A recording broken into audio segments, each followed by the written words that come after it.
ደደብ ሁኑ ነውር ነው። ትምህርት ያንገሸገሸውን ያስጠላውን በሱስ የደቀቀውን ህዝብ አበረታቶ ትውልዱ ወደ ትምህርት ቤት እንዲመለስ ማድረግ እንጂ እንዲያው ትምህርት እንዲጠላ ማድረግ ምን ይባላል? ሁለተኛ ሶስት ጾታ በዚህ ሀገር ላይ የለም። ወንድና ሴት እግዚአብሔር ወንድና ሴት አድርጎ ፈጠራቸው፣ ባረካቸው። ብዙ ተባዙ ምድርንም ሙሏት ብሎ እግዚአብሔር ተናገረ እንጂ እግዚአብሔር ሶስተኛን ጾታ አልፈጠረም። ይሄ የምዕራባውያን ትውልድን የማምከኛ ስትራቴጂ ነው። ኢትዮጵያ ውስጥ ይሄ አጀንዳቸው አይሳካም። ከዚህ በፊትም ተሞክሯል፣ አልተሳካም። አሁንም አይሳካም። በአደባባይ በግልጽ የተደረገ ነገር በአደባባይ በግልጽ የመቃወም መብት አለ። ስለ ልጆቻችን ስለሚቀጥለው ትውልድ ገና ግራና ቀኝ ስለማያውቁ ግብረ ሰዶም ምን እንደሆነ ማያውቁ ገና አዳዲስ እንቦቅቅላ ልጆችን የሚመርዝ እኩይ የሆነ ተግባር ነው። ይሄ በከተማ ብቻ አይደለም፣ በገጠር ውስጥ ሆኖ በቲክቶክ የሚተላለፈውን የሚመለከት ወጣት አለ። እንደነማን ለመሆን ነው የሚጠራው? እንደነዚህ ልጆች አይደል? ስለዚህ ይሄ ትውልድን አጥፊ ትውልድን ገዳይ የሆነ ነገር ነው። በእግዚአብሔር ቃል ኃጢአት ነው። በኢትዮጵያ ሕገ መንግስት ወንጀል ነው። ለልጆቻችን ደህንነት፣ ለማህበረሰባችን ደህንነት ወንጀልን በጋራ እንከላከል። ወንድ ልጅ እንደ ሴት አክት ማድረግ አይችልም። ኢትዮጵያ ውስጥ አይፈቀድም፣ ወንጀል ነው። ስለዚህ የመጣችሁበት ሀገር እንደፈለጋችሁ መሆን ትችላላችሁ። እዚህ ሀገር ላይ ግን ስትመጡ ኢትዮጵያ አየር መንገድ ቦሌ ስትደርሱ እግራችሁ መሰብሰብ አለባችሁ፣ ልብሳችሁ መቀየር አለባችሁ።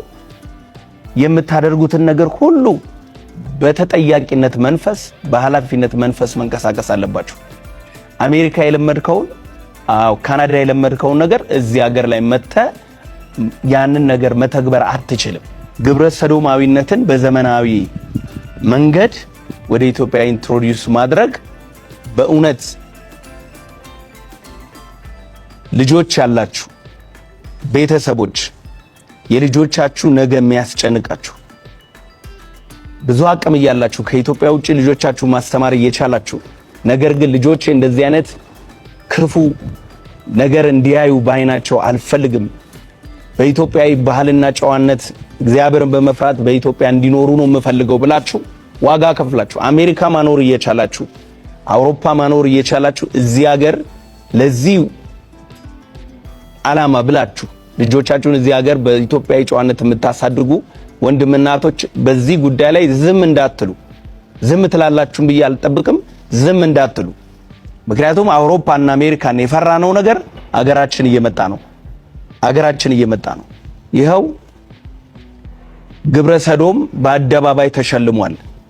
ግብረ ሰዶም በአደባባይ ወገቡን እንደ ሴት እያንቀሳቀሰ የሴት ቦርሳ ይዞ ግብረ ሰዶም በአደባባይ በቲክቶክ ክሬቲቭ አዋርድ ላይ አይተነዋል። ግብረ ሰዶም ፊት ለፊት መጥቶ ቆሞ አይተናል።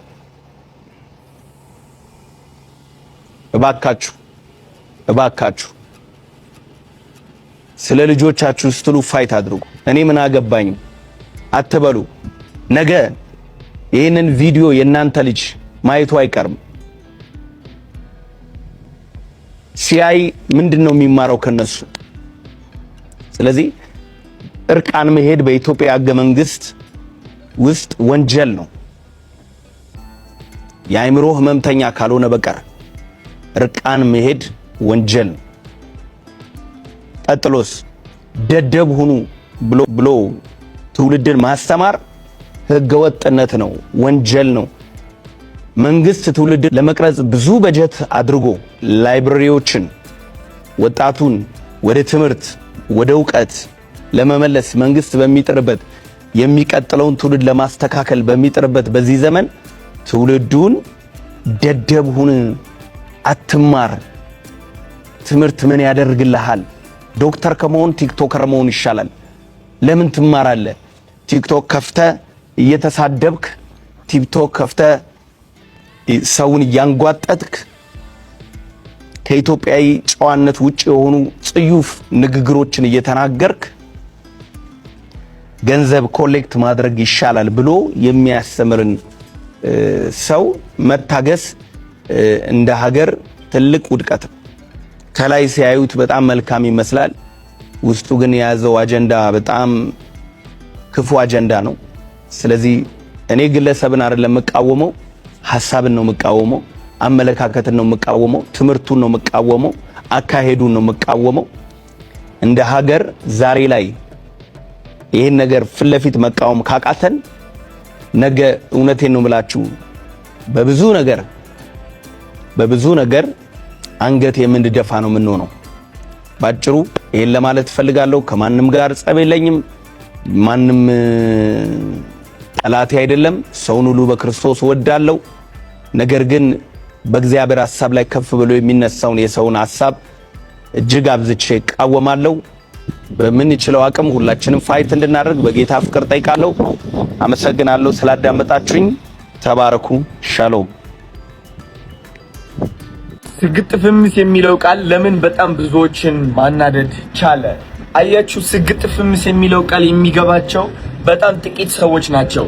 እነዚህ ሰዎች ደግሞ ውስጣቸው ላይ የሆነች መንፈስ አለች፣ ሹክ የምትል ማለት ነው። ይህ ህይወት አይገባህም፣ ይህ ኑሮ አይገባህም፣ አንተ የተሻለ ህይወት፣ የተሻለ በረከት፣ የተሻለ ደረጃ መድረስ አለብህ። ግን እነዚህ ሰዎች ሰዎችን ይፈራሉ። ግን እነዚህ ሰዎች ይሉኝታ አላቸው። ግን እነዚህ ሰዎች ለመከበርና ለመፈቀር ብለው ራሳቸውን የከዱ ናቸው። ግን እነዚህ ሰዎች በራሳቸው መቆም ያልቻሉና እሺ ባይ የሆኑ ሰዎች ናቸው። እነዚህ ሰዎች ታዲያ እንዴት ብለው ነው ከዚህ እስር የሚያመጡት? እንዴት ብለው ነው ህይወታቸው የሚቀይሩት? እንዴት አድርገው ነው የሚቀይሩት? መሰገጥ ይጀምራሉ። የሚሰግጡት ደግሞ ሆን ብለው ሰገጤ ለመባል ነው። ከሰው ክብርና አለመጠበቅ ነው። ከሰው ፍቅርና አለመጠበቅ ነው። ሰዎች እንዲያደንቁ አለመጠበቅ ነው። እንዲያጨበጭቡልህ አለመጠበቅ ነው። በራስህ መተማመን ነው። የራስህ አጨብጫቢ መሆን ነው። ከሰዎች በፊት ራስህን ማክበር ነው። ሰዎች ኩባያ ከመሙላታቸው በፊት የራስህ ኩባያ መሙላት ነው። ስግጥ ፍምስ ስንል በጣም ብዙ ሰዎች የሚናደዱና ይህ ሐሳብ የማይቀበሉት ናቸው። እነዚህ ሰዎች ደግሞ በጣም ለውጥ የማይፈልጉ ሰዎች እንደሆኑ ተረድቻለሁ እኔ። እውነቴን ነው የምላችሁ። እነዚህ ሰዎች እውነቴን ነው የምላችሁ በክብር ስም በፍቅር ስም ሌሎች ሰዎችን መግዛት የሚወዱ ሰዎች እንደሆኑ ማወቅ አለባችሁ። መሰገጥ መጥፎ ሊሆን አይችልም። መስራት ማለት ነው በራስ መተማመን ማለት ነው። መቼ ነው በራስ መተማመን መጥፎ የሆነው? መቼ ነው ራስን ሰግጠ መውደድ መጥፎ የሆነው? አንድ ተማሪ ሰግጦ ጥሩ ውጤት አምጥቶ ይፈምሳል አይደለ? ከመምህሮቹና ከወላጆቹ መሃል መቼ ነው ይህ መጥፎ የሆነው? ለምንድነው ሐሳቡ እንዳይገባችሁ የምትፈልጉት? አንዳንዶቻችሁ ሐሳቡ ግልጽ ነው፣ ወጣቱን ገብቶታል፣ እንዳለ ህዝቡ ገብቶታል። ልንገራችሁ። ስለዚህ ስግጥ ፍምስ እንዳለን ህይወታችንን እንቀይራለን። በምንም ተአምር በክብር ስም በፍቅር ስም መታሰር የለም። እንወጣና ራሳችንን እናሳያለን። እውነቴን ነው የምላችሁ። ኢትዮጵያ ውስጥ በጣም ብዙ ታለንትድ ሰዎች አሉ፣ እቺን ሀገር ማስጠራት የሚችሉ ኢትዮጵያን ኢንተርናሽናል ማድረግ የሚችሉ በጣም ብዙ ታለንት የሆኑ ሰዎች አሉ። እነዚህ ታለንትድ ሰዎች ደግሞ ማለት ነው ዶክተሮች ናቸው። ልንገራቸው። ግን በዶክተር ብቻ መስራት አይፈልጉም። አንዱ ዶክተር ሆኖ ዘፋኝም ሊሆን ይችላል። መስፈን እስከፈለገ ሰግጠት ዘፍናለህ። ዶክተር መሆን እያለም የሰዎች ህይወትም እያዳንክ እያለ ትዘፍናለህ። ግን ይህ ሰው የሚፈራው ቤተሰቦቹ እንዳይንቁት ነው። አንተ የተከበረ ስራ ይዘህ እንደዚህ ራስህ ታዋርዳለህ ይባላል። ምን አባገባ ሰግጠት ትሰራለህ። የፈለጉትን ይበሉ። እንደዚህ ነው ህይወት የሚቀየረው። እኛ ሰዎች ስንባል አንድ አይነት መንገድ ብቻ አይደለም የተሰጠን፣ 10 አይነት መንገድ መከተል እንችላለን። ከፈለግን አክተር፣ ከፈለግን ዘፋኝ፣ ከፈለግን ዶክተር፣ ከፈለግን ኢንጂነር፣ የፈለግነውን ነገር ይዘን የፈለግነው ማዕረግ መርጠን መከተል እንችላለን። ሰው የመረጠልን ማዕረግ ተከትለን ግን ራሳችንን ማሰር የለብንም። ስግጥ ፍምስ አሁንም ይቀጥላል። እወዳችኋለሁ። የትምህርት ሚኒስቴር በተለይ ፕሮፌሰር ብርሃኑ ነጋ እየሰራ ያለው ነገር በጣም አፕሪሺየት የሚደረግ ነው። በተለይ የትምህርት ኳሊቲን በኢትዮጵያ ውስጥ ለማምጣት ትልቅ ስራ እየሰራችሁ እየደከማችሁ እንደሆነ እናውቃለን።